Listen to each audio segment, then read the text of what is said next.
The 14th station of the cross, the very last station, is Jesus is placed in the tomb. This had to be an experience of absolute defeat and sorrow for Mary Magdalene, for John the disciple, and for everyone who was there.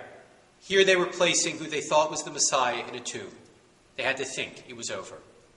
But yet, as Mary lovingly arranged the body of her dead son, as Mary Magdalene and the other women and the disciples anointed Jesus, in one last act of love and devotion to the man whom they had followed, how many of them realized the possibilities of what would happen in 3 days?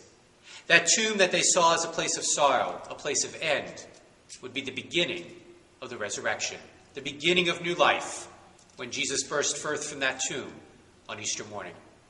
I'm sure none of them that day, as they quickly tried to bury Jesus before the sun set, were able to see what would happen 3 days later. But that's the great thing about God. God is always the God of the unexpected. My friends, this last station reminds us that even in the darkest hours, even when all seems lost, God is still working. God is working the unimaginable.